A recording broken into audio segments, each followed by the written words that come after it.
satria tratra ny tanjona famboleka-kazo a zao zany tsika zao zany a de mivahakely zany a le fekibo a ary omaly dia nisy délégationna avy ato amin'ny ministèran'ny ny tolena sy ny fampandrosoana maritra lasa ny Genève, lasa niady a any amin'ny CITES ny hoe ahoana ny resaka am'ro azo a zay tsy ahafahantsika mitrandraka. Fatatsika manko fa voasazy ny firenena malagasy noho ny ataotsika hoe gaboraraka nataon'ireo mpitondra fanjakana teo aloha, ka ny objectif nyity ministère ity a dia ny mamerina zany a am'lony a ny fitrandrana ny ala eto Madagasikara. Lasa zany reo délégationnareo a ary hiady a mombany azo sarobidy hoe ahoana mba ahafahan'ireo mpanao asa tanana eto amintsika manohy ny asany a ampilaminana. De amin'ny 20 Aogositra izy ireo a no avy. Am'izao fotoana zao zany a dia be da be a ny azo sarobidy toy ny palissandre zay efa petrapetraka atao hoe stock any anaty ala any, ary manana misy ireo mpandraraha ny hazo ireo zany a zay manana stock a lehibe.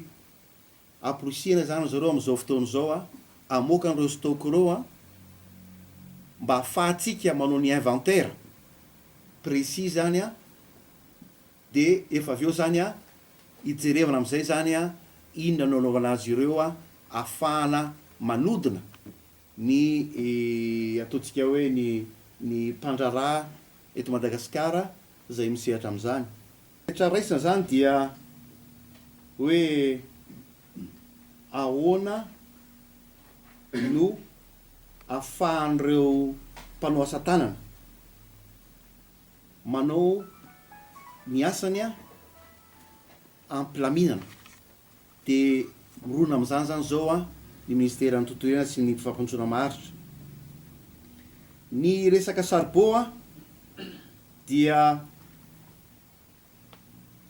ataontsika hoe niteraka resaka be tamin'ity vaninandro ity a, de hoe ny fiakaram-bidy ny charbon. Marihiko etoana nefa fa ny ministèran'ny tontolo iainana sy fampandrosoana maritra dia tsy nandrara mihitsy ary tsisy noty nivoaka hoe tsy mahazo manao charbon a ny mpandraraha mpanao ny asa io. Ny fanaovana charbon a dia ny kininina, ny hazo kininina sy ny pain.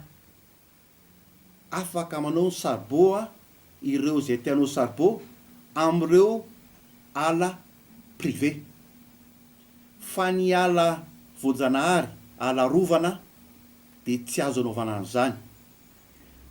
Zay kosa nefa dia mampirisika ireo manana ala privé anao famboleka-kazo mba hisiny le asa maharitra, fa tsy hoe tapahana le izy a de vita eo zany a satria babangona zany mijanona eo a, fa mba ahafahany manjoso am'izany hoe fitrandrana maharitra zany a dia mampirisika an'izy ireo zay a anao a ny famboleka-kazo a ahafahany manohy ny asa fanaovana charbon zay ataony am'izao fotoana izao.